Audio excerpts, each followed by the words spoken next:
सच्चिदानंदरूपाय विश्वोदमत्यादिहेतवे तापत्रयविनाशाय श्रीकृष्णाय वयं नमः।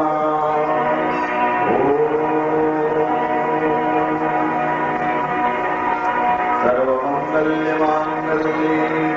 शिवे सर्वार्थसाधिके शरण्ये त्र्यंबके गौरी नारायणी नमोस्तुते।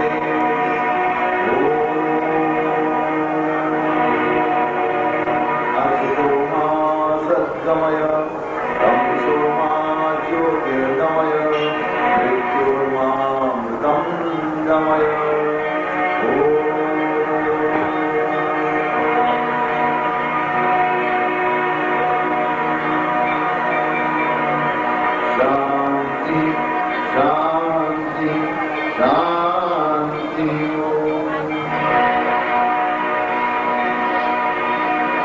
बोलिए सच्चिदानंद भगवान की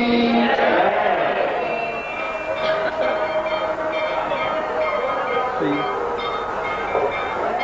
आइए भक्तों, हम सब मिलकर के थोड़ी देर हरिनाम संकीर्तन करते हैं और आनंद लेते हैं उस रस माधुरी का जो भगवान के नाम रस में छुपी हुई है। तो डूबते हैं प्रिय आत्मीय स्वयं। आज हम परब्रह्म परमात्मा के नाम के रस में डूब रहे हैं, आनंद ले रहे हैं, झूम रहे हैं, नाच रहे हैं। भगवान के नाम में इतना आनंद क्यों है, आपने कभी सोचा है?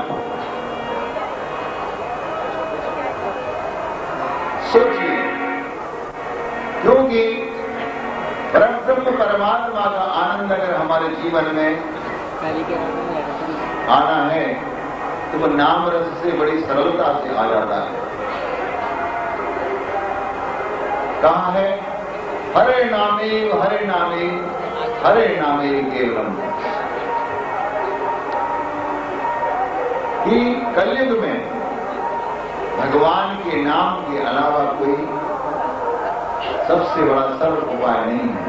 तो नारद जी ने भगवान विष्णु से पूछा, हे प्रभु, कलयुग आ रहा है और श्रद्धालु भक्तजन आपको कैसे जो है कि उपासना करेंगे, भजेंगे, तो कुछ हमें उपाय बतलाइए कि हम किस प्रकार से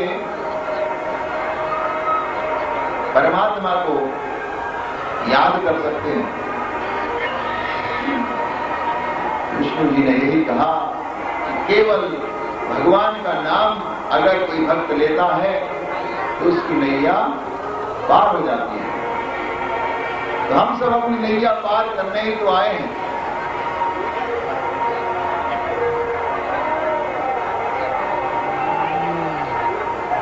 एक बार की बात है, नैया पार की बात आई याद कि भगवान श्री राम जी ने भी नैया लेकर के और पार गए थे।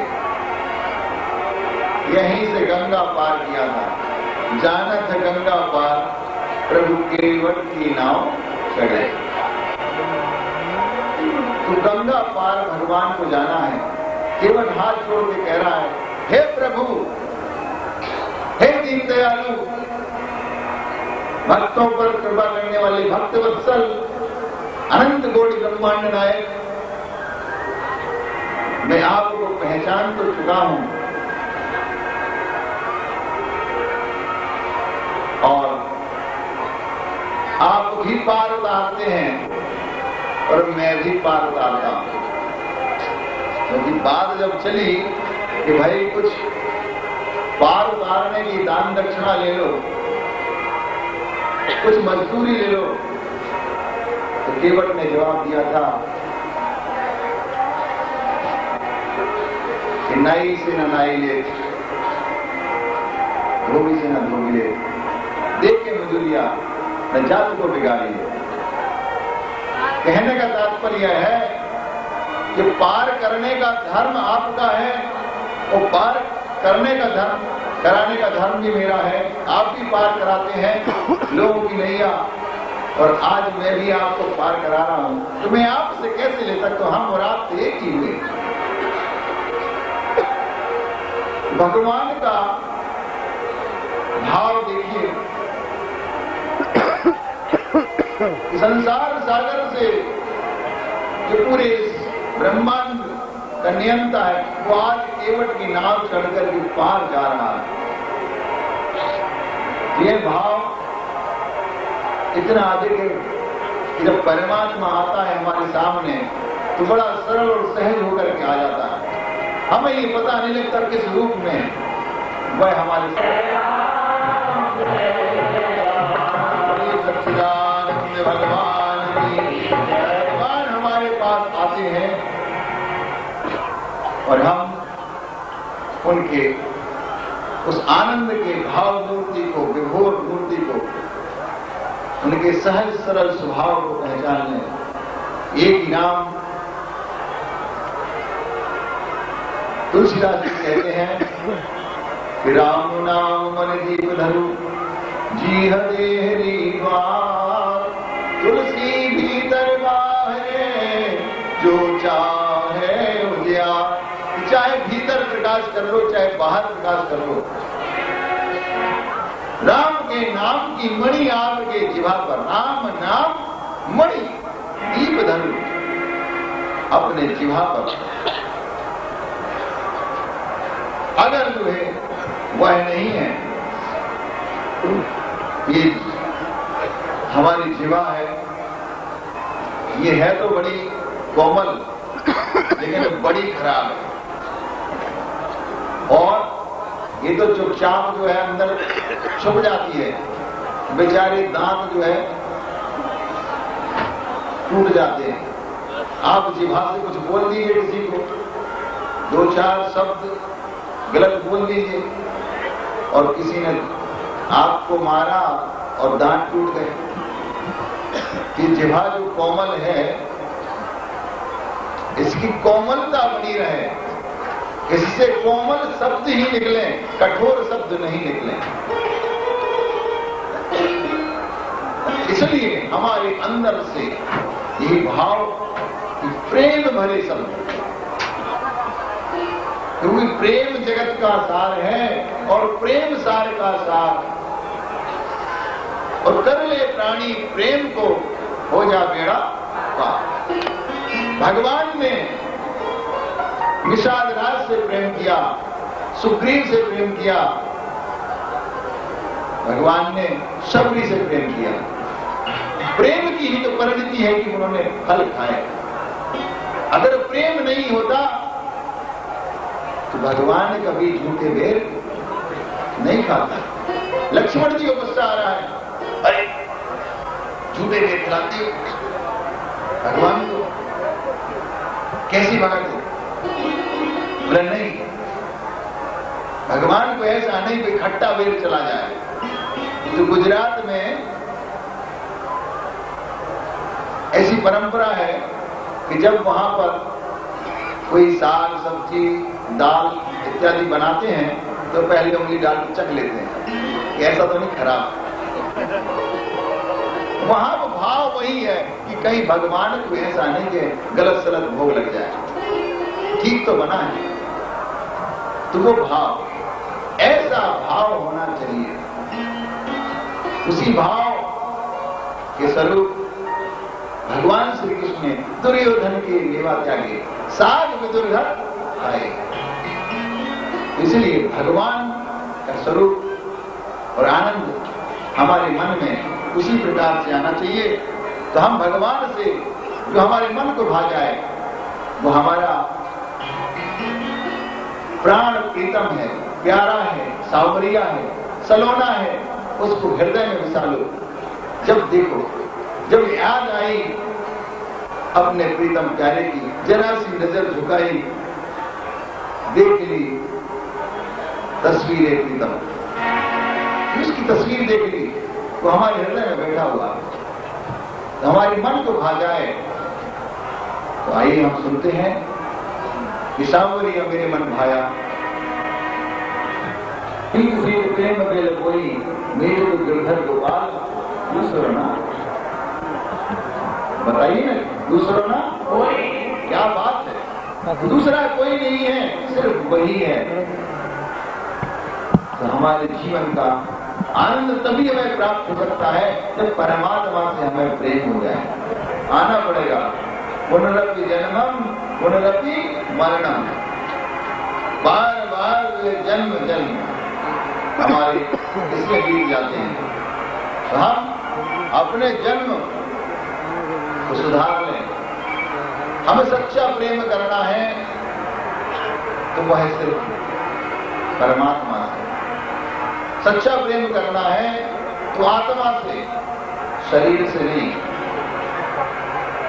तभी हमारे जीवन का आनंद हमें प्राप्त हो सकता है। उस सच्चे प्रेम से हमारी नैया पार होती है, प्रेम से शक्ति मिल जाती है, महिमा प्रेम अपार, कर ले प्राणी प्रेम को हो जा बेड़ा पार। तुलसीदास जी कहते हैं, रामचरितमानस ऐसा महान ग्रंथ तुलसीदास जी ने लिखा है कि तुलसी मीठे वचन से सुख उपजत चहो, चारों तरफ अगर सुख की उत्पत्ति चाहती तो मीठे वचन हो, कड़वा वचन हो। अगर बुरा वचन हमारे मुख से निकलेगा तो सुख नहीं मिलेगा, और वहीं पर अगर प्रेम होगा तो सुमति होगी, आपस में प्रेम नहीं होगा तो फिर विपत्ति ही विपत्ति है। जिस ग्रह में क्लेश होता है वहां लक्ष्मी का वास नहीं होता।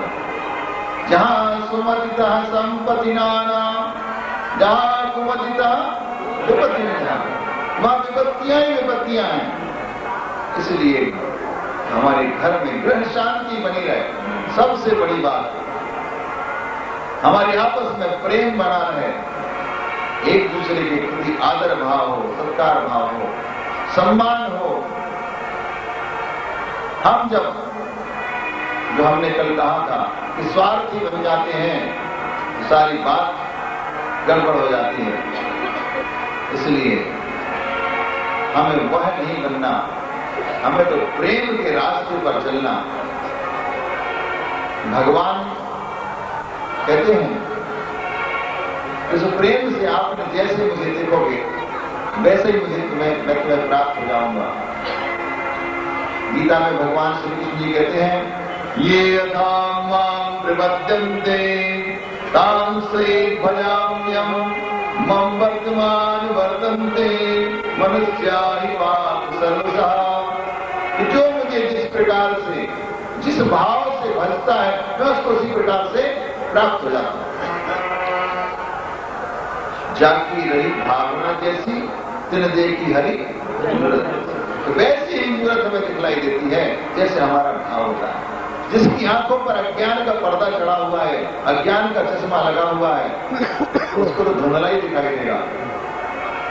जो व्यक्ति के अंदर विष भरा हुआ है उसको तो विष दिखाई देगा, उसको अच्छा कभी दिखाई नहीं दे सकता। इसलिए हमें तो यहाँ अमृत महोत्सव मनाने आए हैं, अमृत पीने आए हैं, ज्ञानामृत पीना है, त्रिवेणी संगम से अमृत पीना है। उस महाकुंभ का अमृत हमारे अंदर प्रवेश कर जाए तो सारा विष निकल जाए। यहां पर आकर के हमें अमृतमय जीवन बनाना है, हमें अपने अंदर के विषयों को दूर कर देना है। तभी कहा कि मृत्योर्मा अमृतम गमय, मृत्यु से अमृत की ओर ले चलो। तो आज अमृत की ओर आप जा रहे हैं। अगर उस अमृत को आपने छोड़ दिया, यहां पर भी आकर के लड़ाई झगड़े में पड़े रहे, यहां पर भी आकर के आप राजद्वेष में पड़े रहे, तब तो बेड़ा पार हो ही नहीं सकता। भूल जाओ सब कुछ, सारे संसार को। किसी ने देखा होगा गांधी जी के 3 बंदर थे, एक ने मुंह पर हाथ रखा, एक ने आंखों पर हाथ रखा और एक ने कान पर हाथ रखा। मुंह बंद कर लिया, आंखें बंद कर ली, कान बंद कर लिया। भाई क्या मतलब है ये 3 बंदरों का? क्या कह रहे हैं ये? बहुत बड़ी बात कहते हैं कि मुंह से बुरा मत बोलो। बिल्कुल नहीं, मुंह बंद कर लो।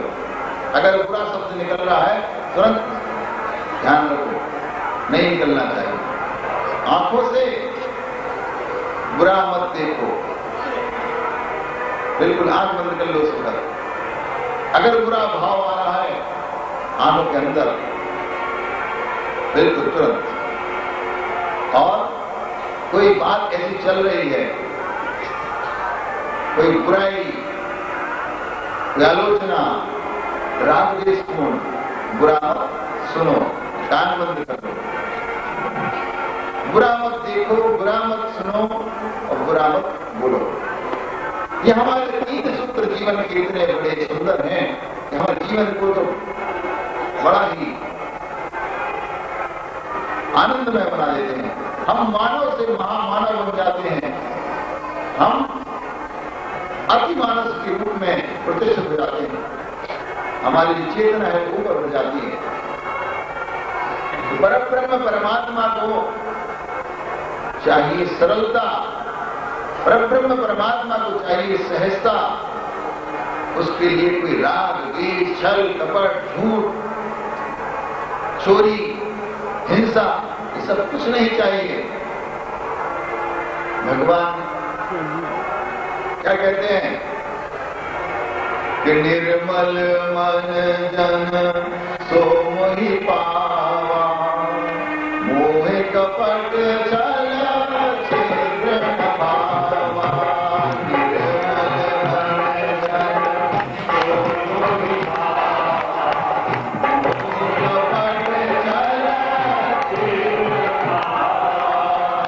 निर्मल मन जन सो मोहि पावा,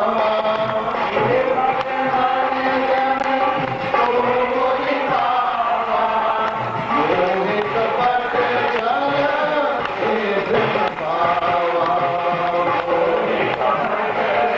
निर्मल मन जन सो मोहि पावा,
भगवान कहते हैं निर्मल तो है क्रिया मिलेंगे। घूंघट कहा है? क्योंकि तुमने पर्दा कर रखा है, अज्ञान का पर्दा। उस पर्दे को अपने अंदर से खोल दो, हटा दो।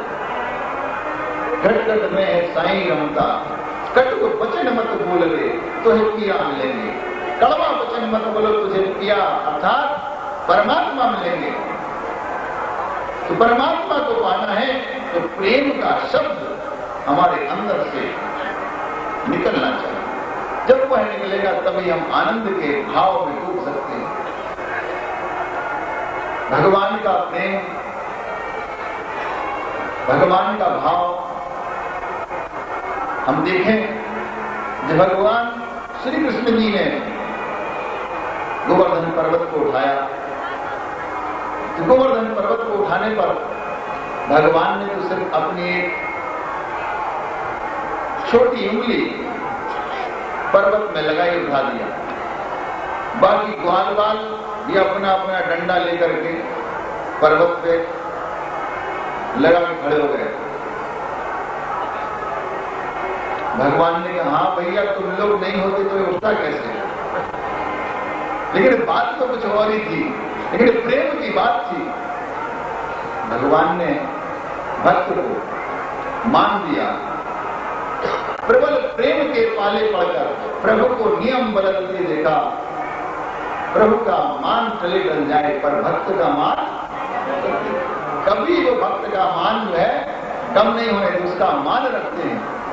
इसलिए हमेशा परमात्मा से प्रेम करना, सच्चा प्रेम करना, ये जाना, आंख बंद करना सोने के पहले। जब भी इस महाकुंभ में आप जहां पर भी सोने जाते हो, वहां सोना, बैठ जाना, थोड़ी देर प्रार्थना करना, हे प्रभु मेरे अंदर की बुराइयों को दूर करो और आओ मेरे मन में बस जाओ, मेरी पुकार सुनो, मुझ पर कृपा करो, मुझसे प्रेम करो, हे प्रभु। कब मिलोगे? उदासियां तेरे दर्शन की प्यासी हैं। जब तेरा दर्शन दीदार हो जाएगा तब तो मेरे जीवन का स्वरूप भी बदल जाएगा। तो हम अब चलते हैं कि कैसे भगवान ने गोवर्धन पर्वत को उठाया और कितना आनंद दिया। गोवर्धन महाराज के रूप में भगवान श्री कृष्ण जी वहां विराजमान और आनंद दे रहे हैं सबको। तो आइए भगवान के इस आनंद को हम लेते हैं और डूबते हैं उस प्रेम रस में। बाल बालों के भगवान ने वहां गिरिराज महाराज ने गोवर्धन में किया। बोले गोवर्धन नाथ की, गिरिराज महाराज की। मन कहता है कि मैं तो जाऊं, अवश्य जाऊं। जैसे आप लोगों का मन नहीं माना, आप सब घर बार छोड़ के कुंभ मेला में आ गए। उसी प्रकार से लगन होती है, ऐसी लागी लगन मीरा हो गई मगन। तो गली गली हरी गुल गाने लगी। ऐसी लगन लगती है हमें कि हम चल पड़ते हैं, कदम उठ पड़ते हैं। तो परमात्मा से प्रेम करना सबसे बड़ी बात है और वह प्रेम हमारे अंदर जब सच्चा प्रेम उत्पन्न होता है तभी हम उस लक्ष्य तक पहुंच पाते हैं। तो आज आपका सच्चा प्रेम है कि आप यहां तक आए और ये सार्थक होगा कि आप उस लक्ष्य तक पहुंचेंगे, आपको वो लक्ष्य प्राप्त होगा। तो हमें अपने अंदर देखना है कि कितना अधिक हम अंदर से डूबे हुए हैं। जितना आप डूबेंगे उतना ही आनंद आएगा। जितना आप दूर रहेंगे, डूबेंगे नहीं, उतना ही आनंद नहीं आएगा। इसीलिए तो संगम में जाकर के सब डुबकी लगाते, डूब जाते हैं उस अमृत में, त्रिवेणी के अमृत में और आनंद में सरासर हो जाते हैं। तो जब संगम में स्नान करने जाएं तो थोड़ा सा पान भी कर लें, कम से कम 3 आचमन, तो अंदर भी सब पवित्र और बाहर भी पवित्र। तो अंतर्मन और बहिर्मन सब जगह वही अमृतमय हो जाएगा, जीवन अमृत से भर जाएगा। यही इसके पीछे उद्देश्य है। तो हमें आज का दिन भी याद रखना है कि आज दिन कौन सा है। आज संकट चौथ, संकट को हरने वाली मां भगवती ने कंजिका के रूप में आज अपना रूप दिखाया था और अपने भक्तों के संकट हरे थे। लोग माताएं बहनें उनका व्रत रखती हैं। व्रत रखने से देवी देवता भगवान सब प्रसन्न होते हैं, क्योंकि तप हो जाता है।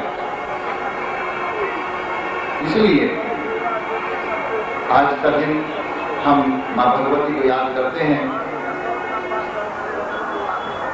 बोले कंजिका महारानी की जय। ऐसे कितने ही लोग कभी योगी बन गए, कभी गोपाल श्याम बन गए, कभी विराट रूप बन गए, कभी सखा बन गए, कभी प्रीतम प्यारे बन गए, कभी सखियों के साथ होली खेल रहे हैं। भगवान की लीलाएं हैं ये, और हमारे जीवन में हमें वो आनंद देते हैं कि देखो हम हर रंग में तुम्हारे साथ हैं, हर देश में तू, हर वेश में तू, हर तरफ भगवान का स्वरूप देखा जाता है। गोस्वामी तुलसीदास जी इसीलिए कहते हैं, सिया राम मैं सब जग जानी, करहु प्रणाम जुग जुग पानी। सारे ब्रह्मांड को सिया राम मैं समझ रहे हैं और प्रणाम कर रहे हैं। जोर जुग पानी के दोनों हाथ जोड़ करके प्रणाम करते हैं। सारा जगत सिया राम में है। तब कहा सर्वम सर्वजम ब्रह्म, सारे संसार में वो ब्रह्म समाया हुआ है। ईशा वाष्यमजम सर्वम यत् किंचित जगत्या जगत, ईश्वर जगत के कण कण में व्याप्त है, कहाँ नहीं है। उसी भाव से हम देखें भगवान ने भी हमारे बीच आकर के मानव रूप धारण करके और लीलाएं करी, हमें उपदेश दिया, आनंद दिया, सुख दिया।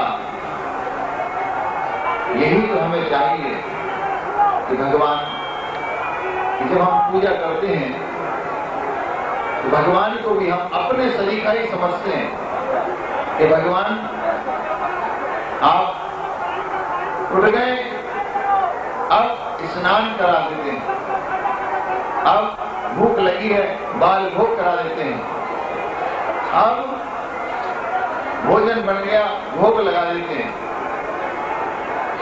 अब शयन कर लीजिए, थोड़ा आराम कर लीजिए, पर्दा बंद हो जाता है, भगवान को श्राम करते हैं, फिर उठ जाते हैं। ठंडी आती है भगवान को गर्म वस्त्र पहना देते हैं, गर्मी आती है तो पंखा कूलर इत्यादि चला देते हैं, तो भगवान को ठंड लग रही है। ये हमारा भाव है प्रेम का, ये भक्ति का भाव है, इसी के बस में तो भगवान है। एक बार की बात है, एक गाय चराने वाला था और वो गाय चराने वाला एक मंदिर में गाय चराता था। वहां की गाय ले जाता जंगल में, वहां पर कुछ साधु संत और वहां के महंत वहां विराजमान रहते। सौभाग्य की बात कि वहां पर एक दिन एकादशी आई। एकादशी को यह होता है कि अनाज नहीं बनता, उस दिन फलाहार बनता है, थोड़ा बड़ा खा करके काम चला लेते हैं। और उस दिन व्रत होता है, एकादशी का व्रत करते हैं, बड़ा पुण्य फल माना गया एकादशी का। तो बात ऐसे हुई, महंत जी ने सोचा कि भाई तुम भी व्रत रहो। चरवाहे से कहा, बोला महाराज मैं कहाँ व्रत रह सकता हूँ, मेरी कहाँ इतनी तपस्या, आप सब इतने बड़े बड़े संत महंत हैं, मेरे को तो थोड़ा ज्यादा चाहिए, व्रत रहूंगा तो मैं गाय कैसे चराऊंगा। महंत जी ने सोचा कि चलो भाई ठीक बात है, कुछ उपाय करते हैं। तब यह हुआ कि उन्होंने थोड़ा दाल और चावल, खिचड़ी का सामान उस चरवाहे को दे दिया। चरवाहा लेकर के चला और जंगल पहुंचा, एक अपनी मिट्टी का बर्तन मटकिया लेकर के, वहीं पास में कुआं से अपने गाय ले जाकर के चरने छोड़ दी, लकड़ी इत्यादि इकट्ठा करके जंगल से पत्थरों का चूल्हा बना करके मटकी में उसने खिचड़ी पकने के लिए चढ़ा दी। खिचड़ी पक रही है, तब तक वो जाकर के जंगल से थोड़े से पत्ते तोड़ लाया, पत्तल बना ली एक बड़ी सी।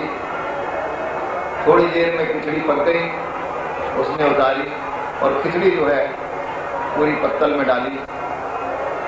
पत्तल में डालने के पश्चात उसको एक बात याद आई जो महंत जी ने कह दी थी,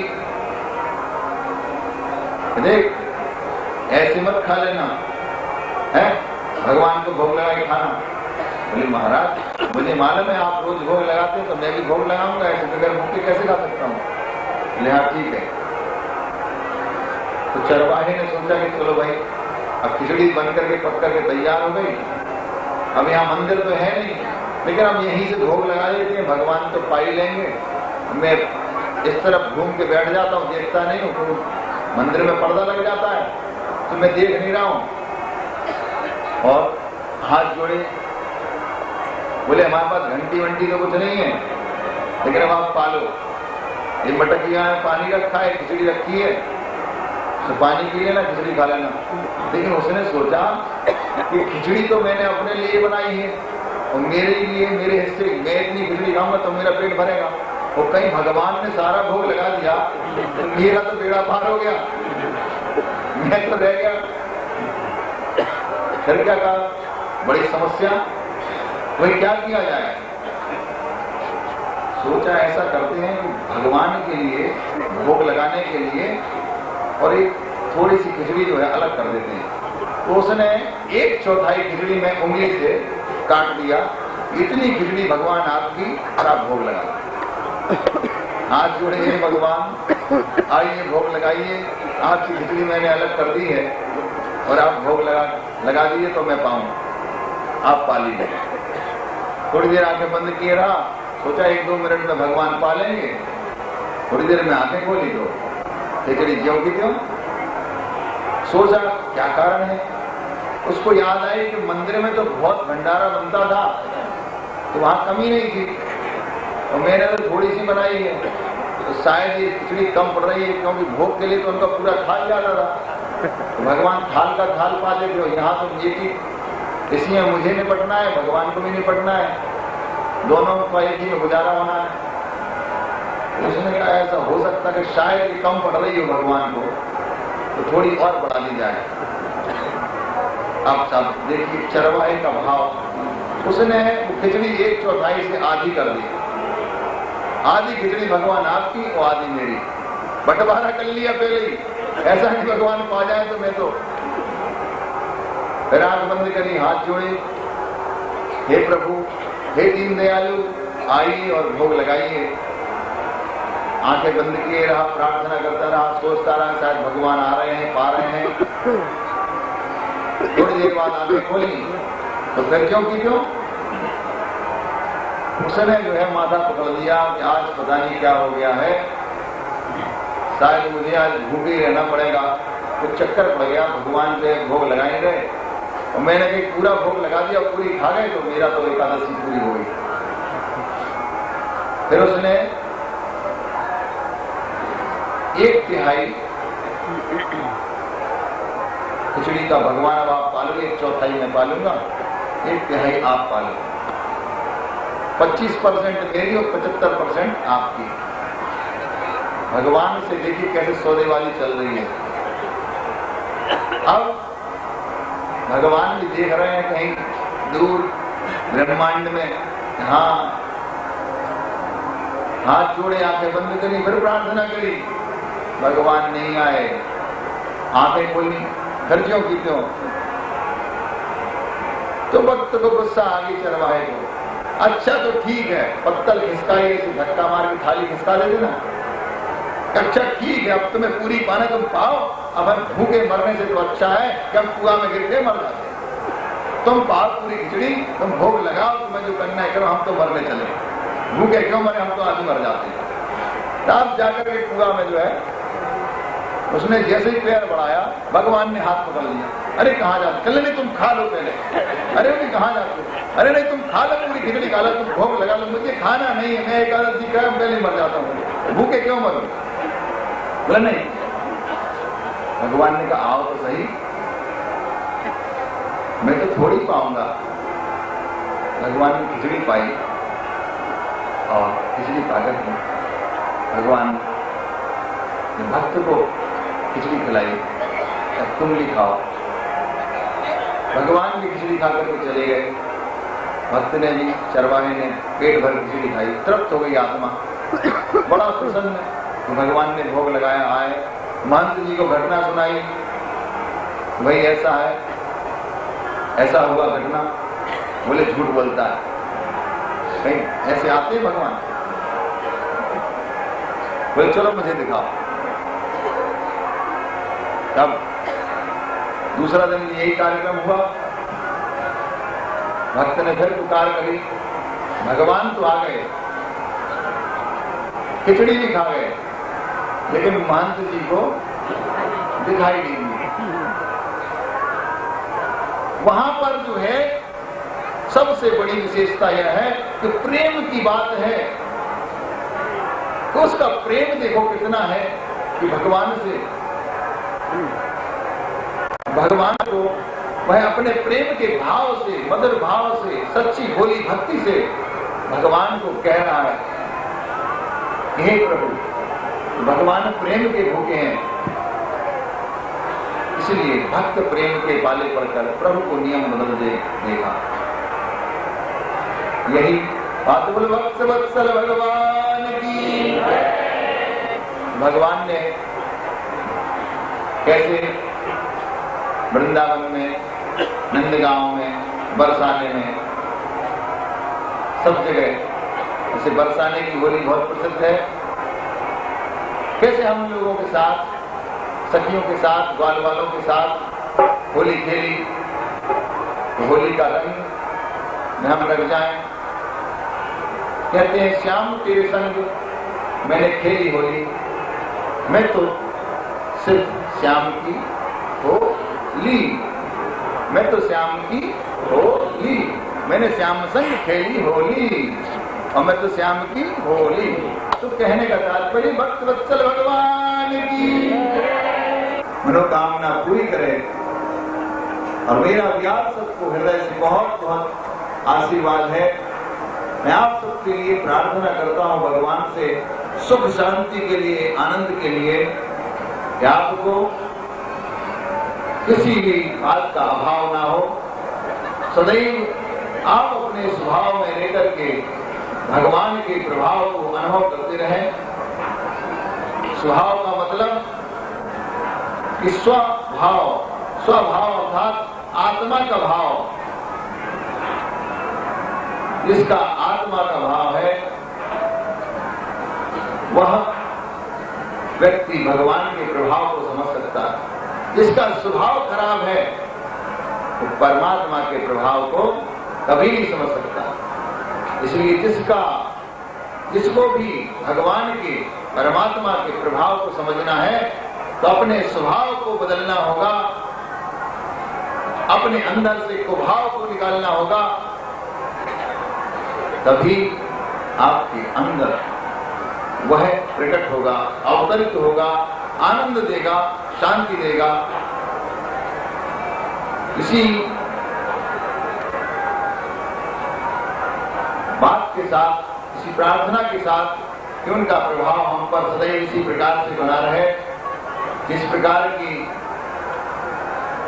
भगवान के रंग में हम रंगते हैं,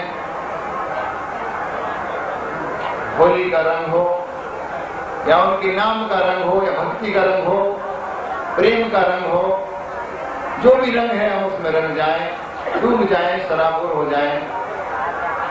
ऐसी परब्रह्म परमात्मा से, राघवेंद्र सरकार से, सभी से प्रार्थना है। माँ भगवती आदिशक्ति जगत जननी त्रिवेणी मैया से यही प्रार्थना है कि सबके जीवन को अमृतमय बनाएं और आनंद दें।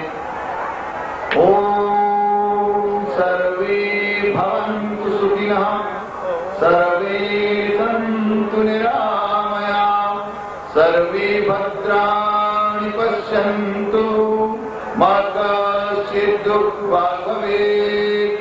ओम शांति शांति शांति। श्याम रामचंद्र की, पवन सुत हनुमान की, उमापति महादेव की, वृंदावन बिहारी लाल की, गंगा मैया की, यमुना मैया की, सरस्वती मैया की, त्रिवेणी मैया की, त्रिवेणी संगम की, महाकुंभ मेला की, आज के आनंद की, भगवान की, सत्य सनातन धर्म की, धर्म की, धर्म की, धर्म की, धर्म का, धर्म का, धर्म का, रानियों में, रानियों में, रानियों में, विश्व का, विश्व का, विश्व का, नमः पार्वती पते।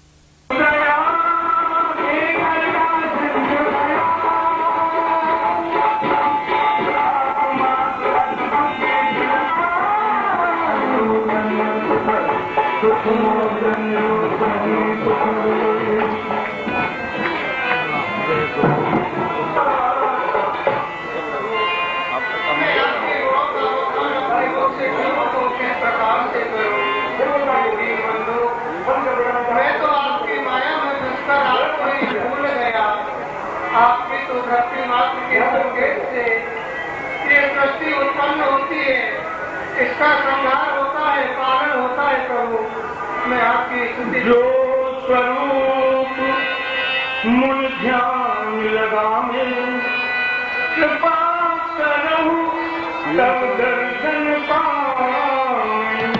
स्वरूप के दर्शन प्राप्त करने के लिए बड़े बड़े होगा तुम्हें मन ही हमारी, होगा तुम्हें मन ही हमारी।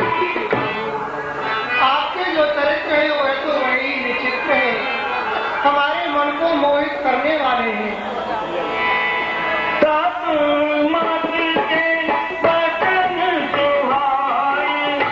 स्वयं केसरी नंदन मंगल मूर्ति,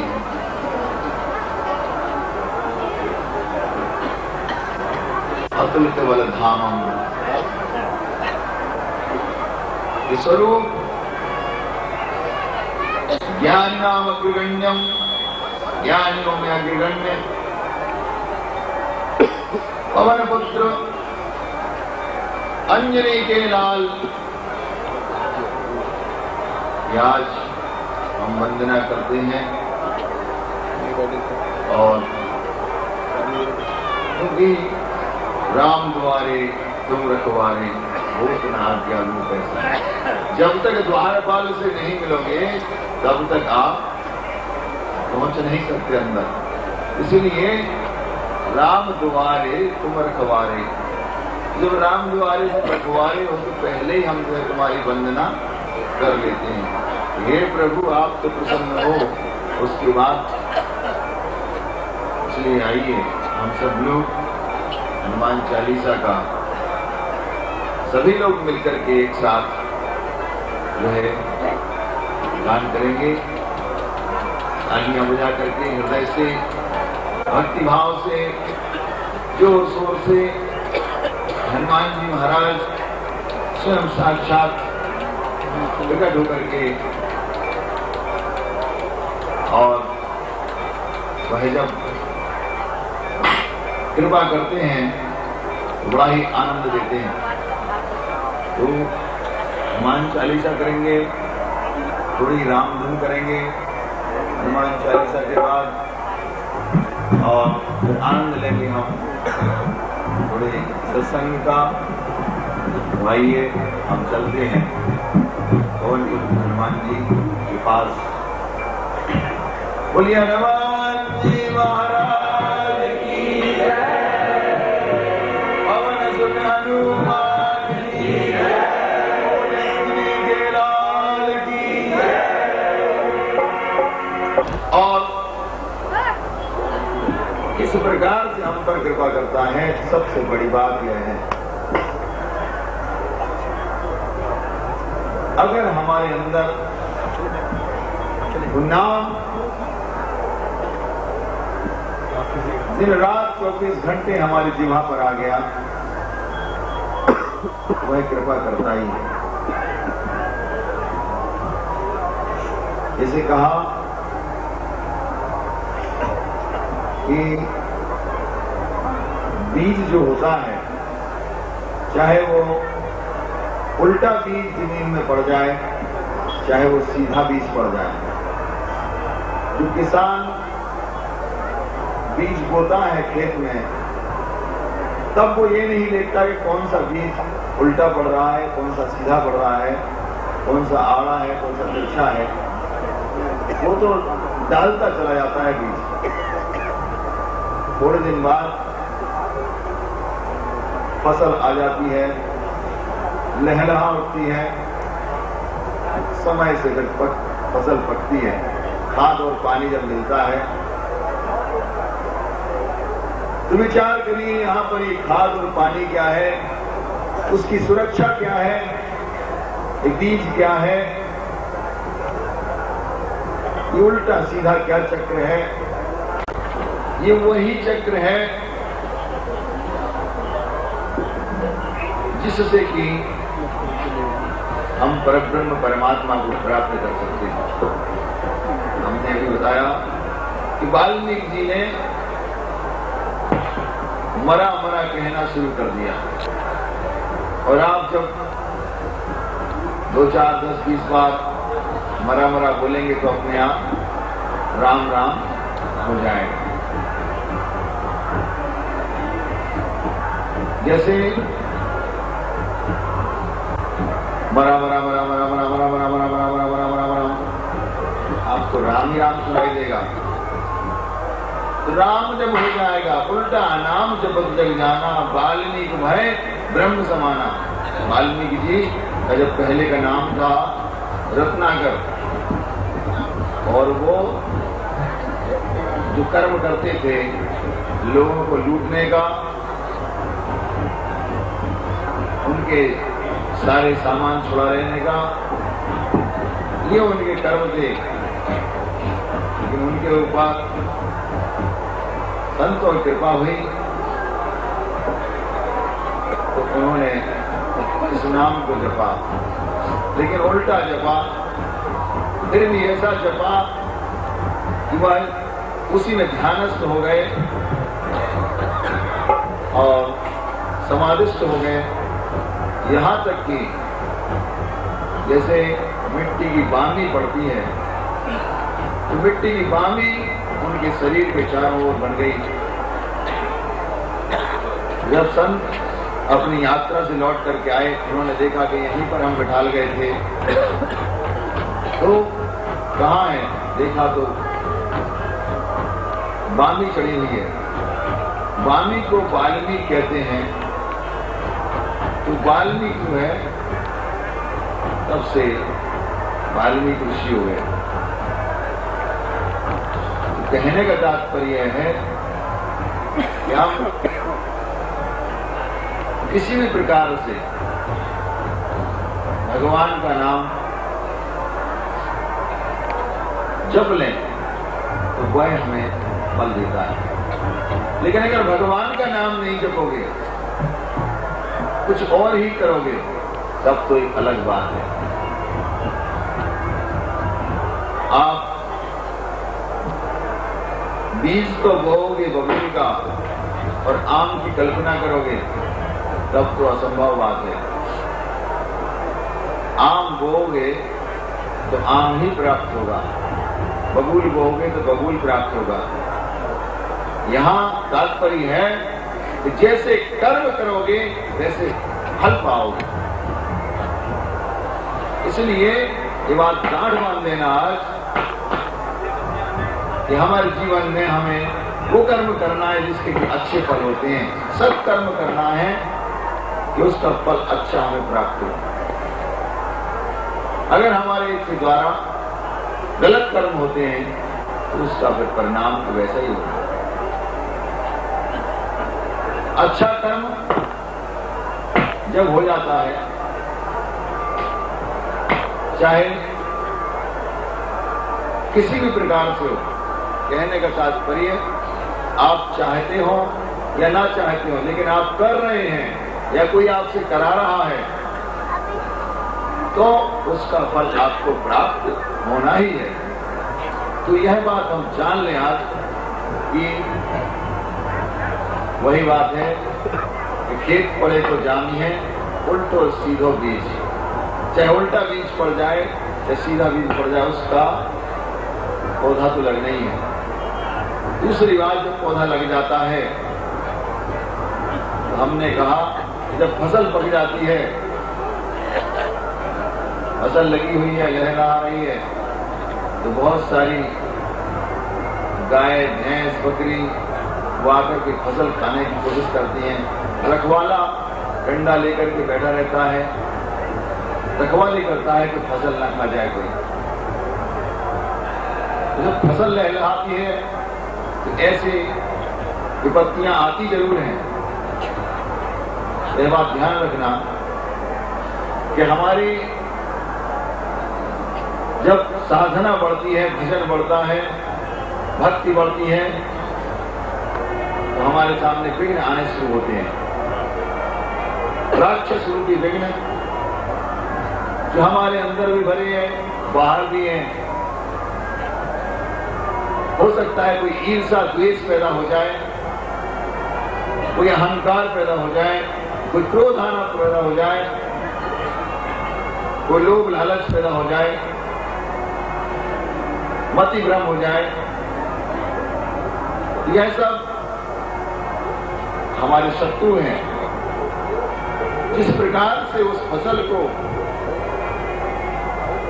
खाने की कोशिश करते हैं, इस प्रकार से इस भक्ति भाव की, साधना की, तपस्या की फसल को ये हमारे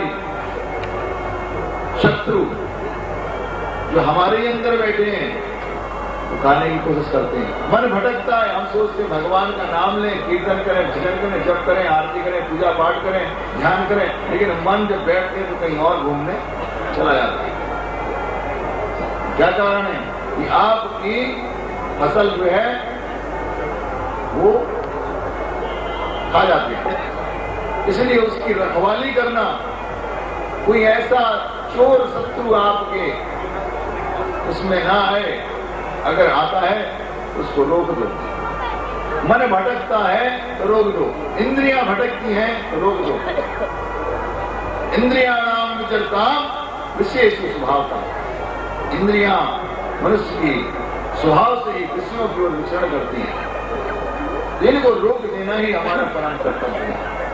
अगर हम नहीं रोक पाए तो कुछ नहीं कर सकते। मन को अगर नहीं रोक पाए तब भी कुछ नहीं कर सकते, क्योंकि कहा है, शास्त्र कहता है मन एव मनस्यानाम कारणम बंध मोक्षो, मन ही मनुष्य के बंधन का और मोक्ष का कारण होता है। मन अगर संसार की ओर भाग गया, इन चोर शत्रुओं की ओर भाग गया, सट ऋतुओं की ओर भाग गया, इंद्रियों के साथ चला गया, तब क्या होगा? तब आपको प्राप्ति नहीं है। आप जहां से उठे थे वहां से गिर गए। आपको तो मन को एकाग्र करना है, मन को लगाना है। तो मन जब तक नहीं लगेगा तब तक कैसे हम उसको प्राप्त कर सकते? आज हम आपको एक ऐसा सरल रास्ता बताते हैं, ऐसी विद्या बताते हैं कि जिसके माध्यम से हम उस परम सत्य को प्राप्त कर सकते हैं। और उस परम सत्य को प्राप्त करने के लिए हमें क्या करना होगा? आज आपको उसके जप का तरीका बताते हैं कि भगवान के नाम का जप करना है तो कैसे करना चाहिए। आप लोग जप तो करते हैं, नाम लेते हैं, लेकिन अगर थोड़ा सा तरीका लगा देंगे तब तो आनंद ही आनंद आ रहा है। ये शरीर है, शरीर में 4 जगह से जो है हमारे वाणी निकलती है। आप बोलेंगे हम तो एक ही जगह से जानते थे महाराज।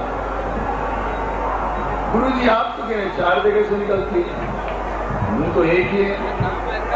बात तो सही है, मुंह एक ही है, निकलती एक ही जगह से है, लेकिन 4 स्तर हैं, 4 लेवल हैं, 4 स्टेज हैं वाणी की। पहली वाणी निकलती है मुंह से, वैखरी वाणी कहते हैं इसे, जोर जोर से उच्चारण होता है। दूसरी वाणी निकलती है कंठ से, उपांशु। तीसरी वाणी हमारी हृदय से, हृदय से निकलती है तो पश्यंती। और जब नाभि से निकलती है तो परावाणी कहलाती है।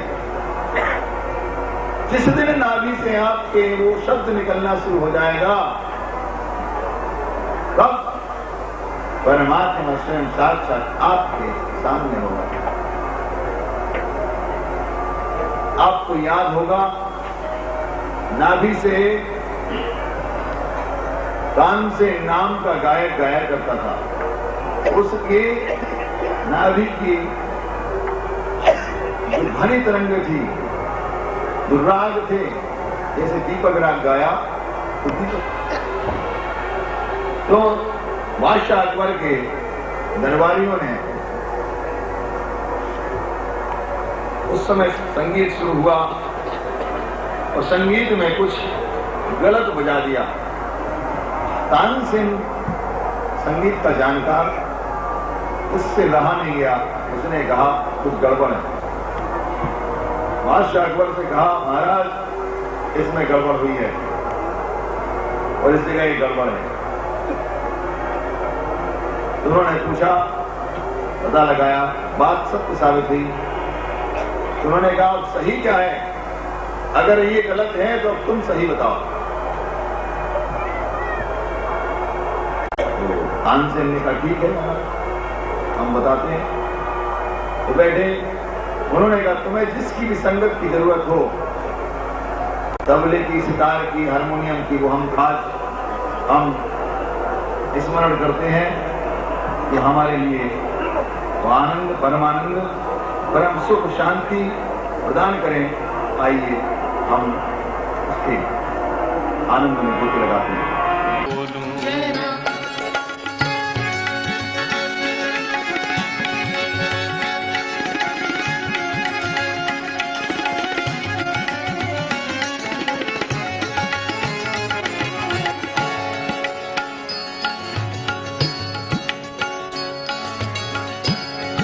प्रभु का सुमिरन भोर में करके मन निर्मल हो जावे।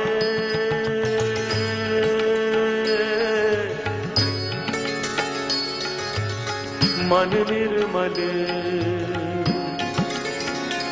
मन निर्मल, मन निर्मल, मन निर्मल, मन निर्मल।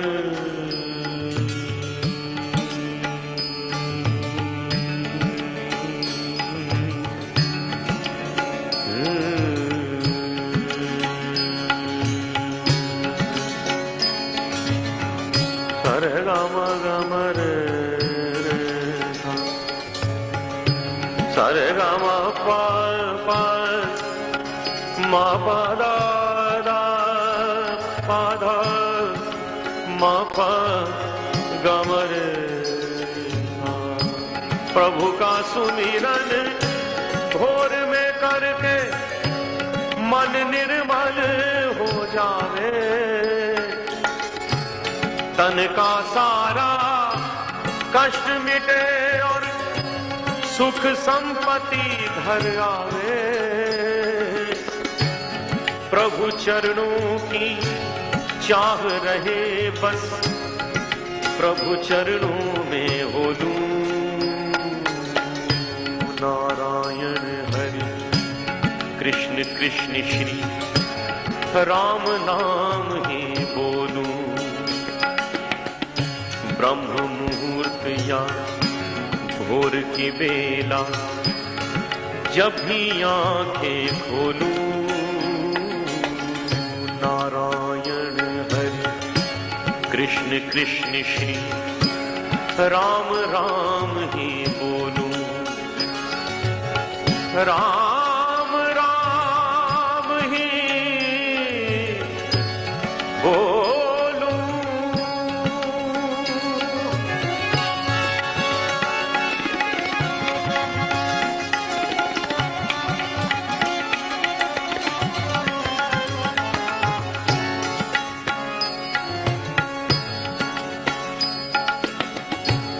प्रभु का सुमिरन सुबह सुबह कर तन मन हो आनंदित। प्रभु का सुमिरन सुबह सुबह कर तन मन हो आनंदित। प्रभु का सुमिरन सुबह सुबह कर तन मन हो आनंदित आनंदित। तन मन हो आनंदित, तन मन हो आनंदित आनंदित आनंदित। तन मन हो आनंदित, तन मन हो आनंदित, तन मन हो आनंदित। प्रभु का सुमिरन सुबह सुबह कर रामानंदारि मध्यमा अस्मदाचार्य पर्यंता वंदे गुरु परंपरा।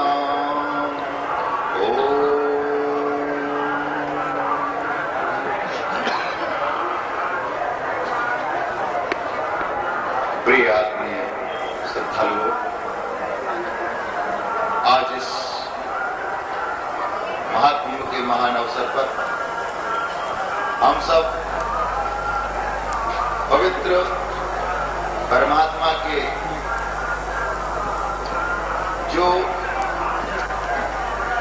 संगम है, अर्थात आत्मा और परमात्मा का मिलन, संगम मतलब मिलन, उसी मिलन के लिए हम यहाँ आए हैं। उसी अमृत की खोज में यहाँ आए हैं। उसी अमृत को हमें प्राप्त करना है। परमात्मा का नाम हम लेंगे तो परमात्मा स्वयं हम तक चल करके आते हैं। उसके नाम में वो शक्ति है नाम परमात्मा का किसी भी रूप में, किसी भी स्वरूप में लिया जा सकता है, चाहे वह प्रभु श्री राम का हो, भगवान श्री कृष्ण का हो, भगवान शंकर का हो।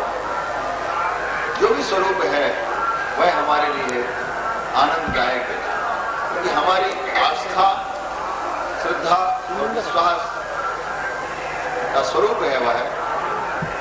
हम देखें कि भगवान जब आते हैं तो परित्राणाय च साधूनां विनाशाय च दुष्कृतां धर्म संस्थापनार्थाय संभवामि युगे युगे। वहाँ साधुओं की रक्षा के लिए और दुष्टों के विनाश के लिए भगवान धर्म की स्थापना करने के लिए यहाँ पर अवतार लेते हैं।